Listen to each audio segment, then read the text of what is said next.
Good morning. It's still Christmas around here.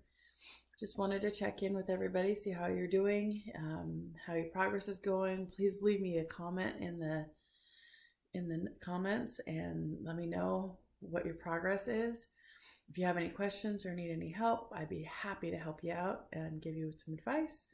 I'm not a nutritionist. I am not a physician. I'm just experience.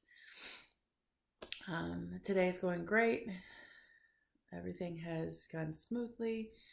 I just wanted to check in and touch base with you. My post earlier was just on the kefir grains and stuff, and I really am beginning to rely on that. I've noticed a change in my gut health already from having those extra probiotics and all the vitamins. It gives me so much more energy through the day. It keeps me full. I've got to figure out, because technically when I take that, it breaks my fast. But I've got to figure out how to use that and still maintain my fast and lose weight. This next week, that's kind of going to be my goal, is to have kefir in the morning because it fills me up. And then maybe kefir in the evening too. I'm not sure exactly how I'm going to do that. Because like I said, it fills me up. So something I want to touch on is, how do you lose weight? How does your body tell itself to lose weight? And it's something my nutritionist talked about. I thought, I probably should share that because not a lot of people know it. If you can shut your insulin down, you lose weight.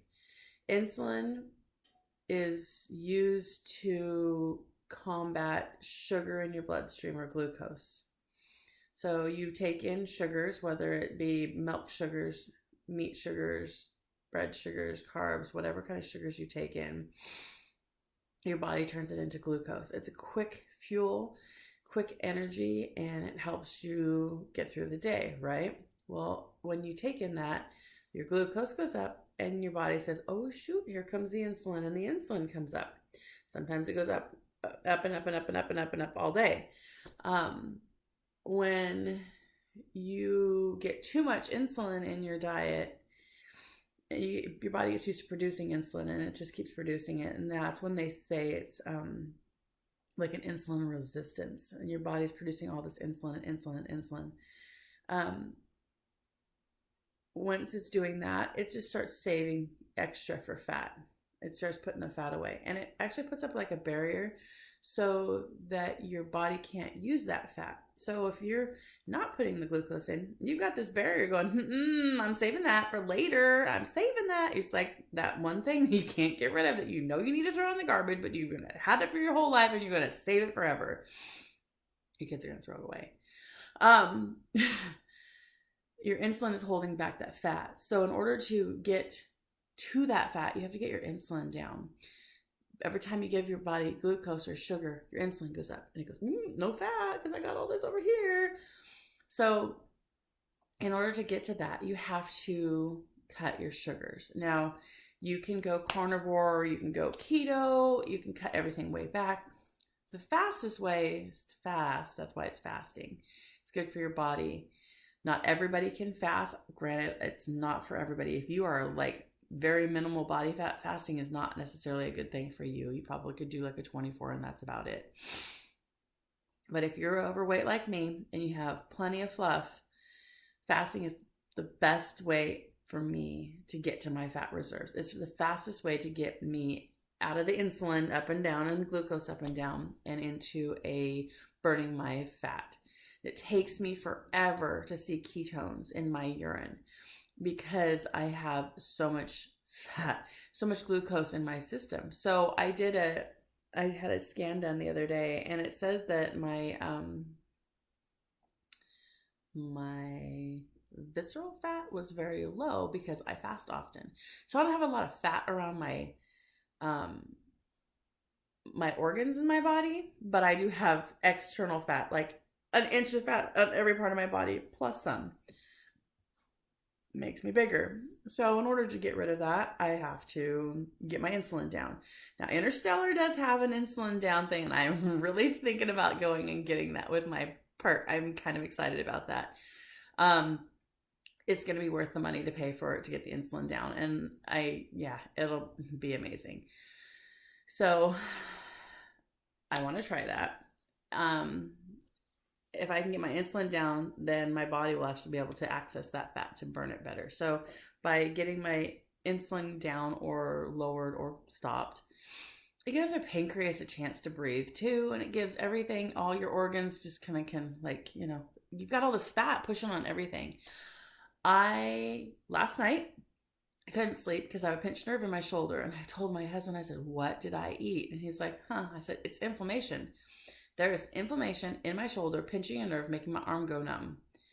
And then I started recounting all the spoons that I licked yesterday while I was making cookies and treats and candies and cheesecake and stuff.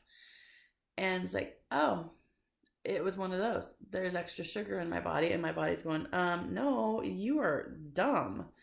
You ate bread. You ate this. You ate that. Stop doing that. And my body actually tells me what I've done wrong or when I've done wrong, and I can go back and pinpoint it. That's something else I'd like to talk about is isolating foods so that you can find out what you're sensitive to. People are sensitive to all sorts of different things. I used to be sensitive to eggs, but now I eat so many eggs. I'm not sensitive to eggs anymore. Some people are sensitive to, breads and the yeast and that kind of stuff. If I make homemade bread, I'm good. If I eat store-bought bread, I'm not good. It's finding out what your body is used to and what your body is sensitive to. And the best way to do that is to eat whole, real foods. I'm not talking go raw or anything like that, but meat without antibiotics, vegetables that aren't GMO infused. Eat real foods, foods that, don't have a barcode on them, foods. And yes, we have to eat meat. And yes, I do eat that meat that's probably got the crud stuff in it and the grain-fed cows that are super fat and tasty. But you're absorbing some of that as you eat that. So you have to be aware of that. Boy, this video is all over the place. Anyways, glucose and sugar and insulin and all that really plays a big part in inflammation. And if you can get all those things down, your body will stop having that reaction to all of the sugars in your body and the inflammation. My whole body feels limber, loose, flexible. My joints don't ache. Right now my hands hurt. I feel like I worked bread all day yesterday. Everything aches today. It's because of what I've put in my mouth yesterday. So if I could quit putting the foods in there that are not what my body likes, I won't have those kind of reactions. Yeah, your body will tell you. You just got to slow down enough to listen to it. We haven't had fast food in several weeks. He's wanting it for breakfast this morning. I'll probably give it to him. But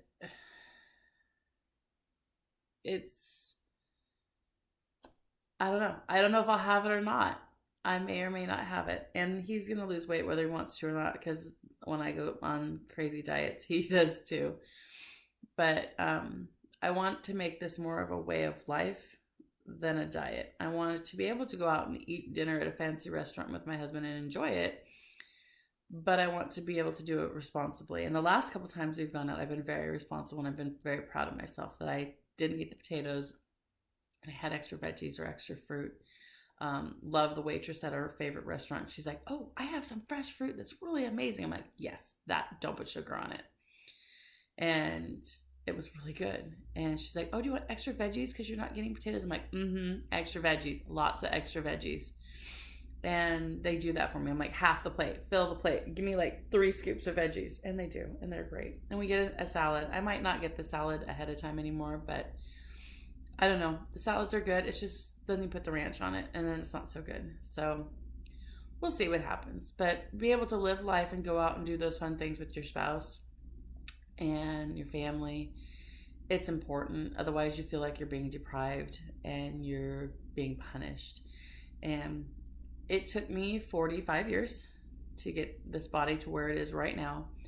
And I know I can fix it in the next year, and that's the goal. I was invited to go visit a family member who I love dearly, and that requires a swimsuit. And you know, that family member, she's always been amazing. And she's always been like, just wear it. Nobody cares. Nobody's looking at you. It's like, she's right. I'm the only one that cares because my husband doesn't care. She doesn't care. All those people around me, I'll never see them again. And that's what she's taught me. But I want to feel good in my skin. And I want to not be worried about somebody looking at me and doing what I do and judging people and going, oh my gosh, why is she in a swimming suit? So I want to do that, and I want to be healthy, and I want to be able to go on a cruise with my husband and feel good in my skin and be able to go hiking and climbing and doing all the things that we like to do together and feel healthy. Yeah, I'm 45 years old, but it's like the prime of my life, and I want to live the prime of my life like that. I also don't want to be that skinny, scrawny, unhealthy looking person that looks miserable and eats food like it's poison. I don't want to be that person either. I want to live life to the fullest. So there has to be a happy medium. The nutritionist laughed when I said, you know, what my goal weight was. She was like, yeah, that's a reasonable goal weight, because with 115 pounds of muscle and a BMI recommended weight of 118 pounds, that doesn't leave much for bones. So my body structure, I have a bigger body structure. My bones are bigger. I have lots of muscle, which is cool. It's probably from carrying all this weight around all my life, but I'm overweight, but there's a lot of muscle underneath there, which is good because that'll help me burn some calories. So in order to burn the calories, I have to use the muscles. In order to use the muscles, I have to be able to feel healthy enough to go out there and do it. So it all works together. I can't do this because I'm this, and then I can't do this because I'm this. So it's time. It's totally time. So I'm excited to get there and to go and do. And today is going to be a challenge to not eat anything really bad or to fall into the temptation of eating everything. I may sample, but I know that tomorrow I will not sample, and I will get back into the way of doing things. And maybe today, since we sampled, I'll make Terry take me on a walk this afternoon and burn off some extra calories. Maybe I will frantically clean my house this afternoon. Maybe I will move boxes or rearrange the upstairs or do something physical in the house. I may take out Christmas decorations. That's a chore, which includes taking a bunch of boxes out to the garage. I don't mind doing stuff like that. I might go out and rake leaves since the boys will be here. Make them come outside and hang out with me while I rake leaves and help. That's a novel idea. If it's not raining, probably will. But I want to go do something physical today to help compensate against those calories that I burned. You can exercise for an hour and only burn 200 calories. You can pop one little cookie in your mouth and eat 200 calories. Think about what you're eating. Think about what you're putting in your body and how much it's going to cost you in the long run. Is it worth it? Certain days it is. Most days it's not. Have a taste, not a plate. That's the biggest thing. Instead of eating 5 cookies, have a half a cookie. Have a taste. It all tastes the same. So what's one taste versus 10 tastes? Just consider that. And that's more for me than for you. That's me telling myself, one taste. Eat it slowly. Don't eat it like everybody else is going to eat it before you get a chance to eat it, and you have to eat as much as you can, because that's what I usually do. So I have to slow down when I'm eating, and I have to savor the bites one bite at a time. I can do that. Okay. I'll see y'all tomorrow.